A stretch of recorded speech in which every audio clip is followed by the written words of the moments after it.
Salut! Alors, évidemment, quand Pierrot fait sa feignasse et qu'il ne fait pas de vidéo le samedi soir, il y a évidemment beaucoup de choses à dire le dimanche, surtout avec une journée aussi prolifique, et surtout qu'il s'est passé le soir. Déjà, les deux infos de la soirée, c'est que Paris est champion et que Brest sera européen l'année prochaine, mais ça, nous y reviendrons en fin de vidéo, mais ce sont quand même les deux infos principales d'une journée qui a donc commencé avec le match nul de Montpellier et Nantes. Montpellier qui avait marqué, c'est assez incroyable, en contre, dès les premières minutes du match par Adam. Et Ablin qui a égalisé, bien servi par Mohamed. Et puis derrière, c'est plutôt les Nantais qui ont fait une meilleure impression. Mais voilà, match nul qui finalement arrange, à la lumière des autres résultats de cette journée, qui arrange plutôt les deux équipes. Samedi soir, il n'y avait qu'un match, c'était le PSG qui accueillait Le Havre, où on a pu constater, même s'il n'est pas question de le reprocher à Luis Enrique, vu l'échéance européenne de mercredi à Dortmund, mais que trop de rotation peut tuer la rotation, surtout quand tu fais jouer un gardien qui a fait 4 matchs cette saison et qui est à l'agonie, que tu alignes Danilo qui a besoin de jouer pour avoir un peu de foncier et qui là a été cataclysmique. Et puis bon, derrière, ça a été plus une revue d'effectifs. Et les Havrais en ont bien profité en jouant plutôt bien au ballon. Alors évidemment, ils ont eu 26% de possession de balle, c'est pas beaucoup. Mais avec le ballon, c'était intéressant. Le premier but d'Opéry, le deuxième but d'André Ayou, le penalty de Touré, tout ça a fait qu'à un moment donné, puisque entre-temps Barcola avait égalisé à un partout sur un centre de Zahir Emery, ça faisait que le Havre menait 3-1. Et en fin de match, l'entrée de Gonzalo Ramos, qui commence quand même à être intéressant, qui a fait une passe D et qui a marqué un très joli but de la tête, fait que ça fait 3-3. Voilà, c'est un bon point pour le Havre. Là aussi, à l'aune des autres résultats de cette journée, et puis pour Paris, bon, de toute façon, c'était pas. On a tout de suite sorti que c'était quand même pas un match qui les concernait plus que ça. Aujourd'hui, Lille a gagné à Metz 2-1. C'est Metz qui avait ouvert le score sur un pénalty de Miko Tadze pour une peut-être faute. J'avoue que le ralenti n'est pas très parlant. On ne sait pas si le ballon ne touche pas d'abord la poitrine de Bentaleb. En tout cas, Miko Tadze ouvre le score sur pénalty. C'est Ismaili, bien servi par Jonathan David qui a égalisé. Et c'est Yazice qui marque quand même, pas très souvent, mais souvent des buts très importants, qui a donné la victoire au LOSC dans un match où, comme souvent à l'extérieur, les Lillois n'ont pas été flamboyants, mais ils ont quand même eu globalement la maîtrise de la partie. À 15 h, Toulouse a, je le crains, enterré définitivement Lorient. Pourtant, Lorient avait ouvert le score par Ponceau dès la 19e minute. Et très franchement, à la mi-temps, on se demandait si les Toulousains n'étaient pas en train de nous refaire le coup de leur non-match au Havre et qu'ils s'en foutaient un peu. Et puis l'égalisation de Dalinga à l'heure de jeu a mis un coup terrible moralement à une équipe qui n'en a plus de morale. Et c'est Sissoko qui a donné la victoire à Toulouse. Toulouse qui fait un bon classement avec ce bon résultat, mais malheureusement, on le verra tout à l'heure avec le classement Lorient, ça commence à être très très compliqué. Clermont a éclaté Reims 4-1, qui est 2 pénaltys de Cham, un doublé de Rachani contre un but de Nakamura. Et honnêtement, cette équipe de Clermont, elle a beau être dernière du championnat, il y a quand même des équipes devant eux qui jouent moins bien, avec un projet de jeu moins séduisant et des ambitions moins grandes au niveau du jeu. Et Clermont, qui n'est pas encore totalement condamné, a du mérite.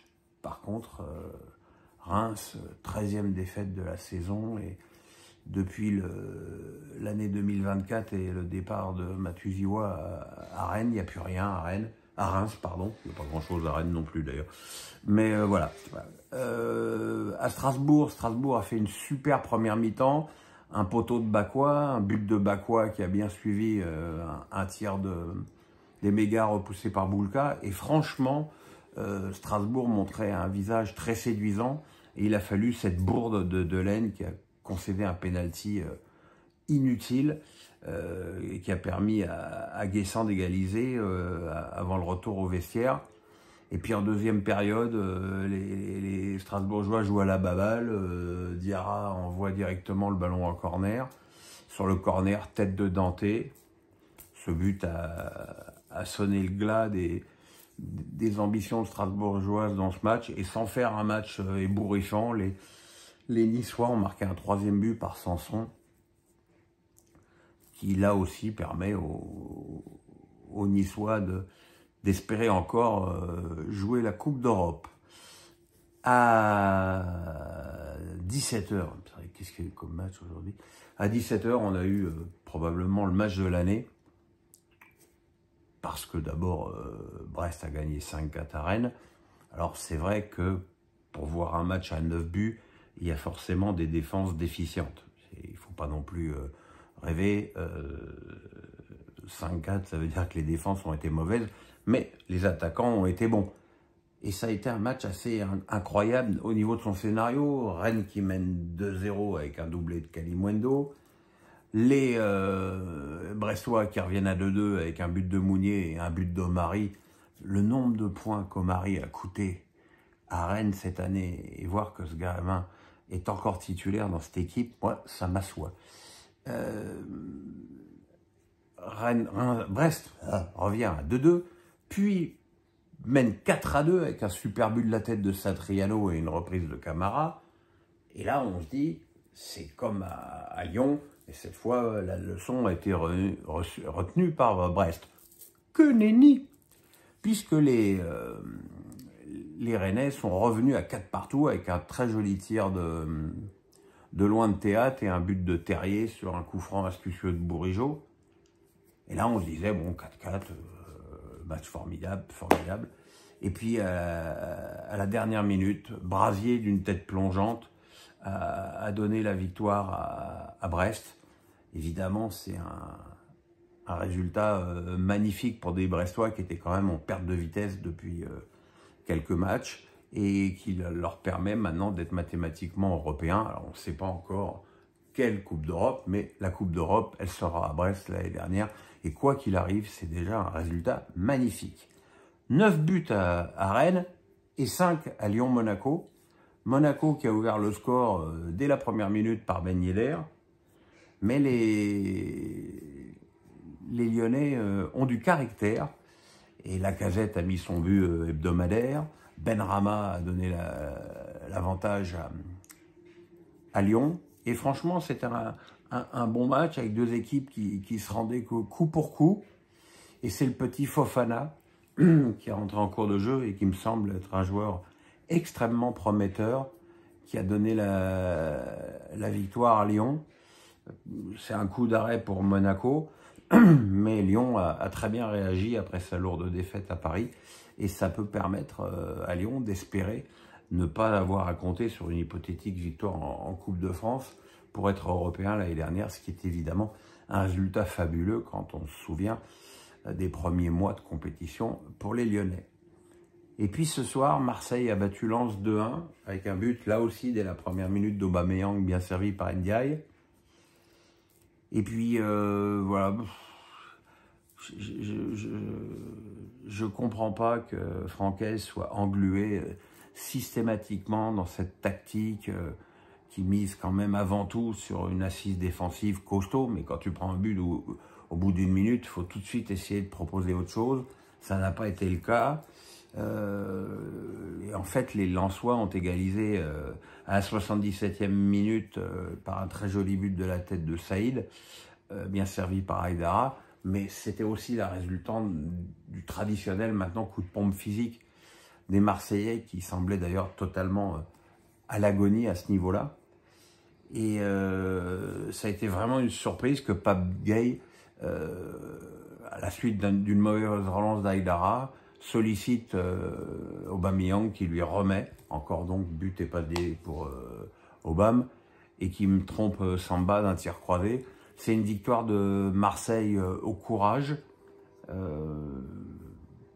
Et franchement, quand tu vois la fatigue qui est celle des Marseillais, quand tu vois les blessés qui sont aussi importants côté Marseillais, je trouve qu'il y a quand même quelque chose d'extrêmement méritoire dans ce résultat. Alors, au classement, puisque maintenant il faut faire quand même le point au niveau classement. Paris, à 3 journées de la fin, à 12 points d'avance, Paris champion. Monaco 58, Brest 56, Lille 55, donc finalement, on ne sait pas du tout lesquelles de ces 3 équipes vont finir aux 2e et 3e places. Je le rappelle, qualificative directement pour la Ligue des Champions, alors que le 4e jouera toujours un hypothétique tour préliminaire. Nice, et pourquoi il s'est barré mon classement? Ah, voilà. Nice est 5e avec 51 points. Lens est 6e à 46 points. Mais attention, Marseille 44, Lyon 44. Donc Lyon et Marseille peuvent se disputer encore une 7e place qui pourrait être qualificative si Paris venait à gagner la Coupe d'Europe. Mais la 5e place n'est plus accessible, mais la 6e de Lens l'est tout à fait. Et puis, en bas du classement, on peut considérer que Strasbourg, avec 36 points, est sorti d'affaire. Nantes 32, Le Havre 29, attention, Le Havre-Strasbourg samedi prochain, Metz 29, Lorient 26 et Clermont 25. Donc, Clermont qui est à 4 points du barrage et peut-être même d'un maintien miraculeux. Sait-on jamais, sachant quand même que les calendriers de ces équipes de bas de classement sont tous assez compliqués pour cette fin de saison. Mais le suspense reste entier. Voilà, évidemment, c'était un post très long. La semaine prochaine, il n'y a pas de match le dimanche, puisque c'est le 5 mai commémoratif de la catastrophe de Furiani. Il y aura donc des matchs vendredi, samedi, lundi, enfin bon, bref. Enfin bon, on va s'en sortir. Hein. On se retrouve demain pour Face à Pierrot, les gars. Le pouce, on s'abonne et bonne vidéo.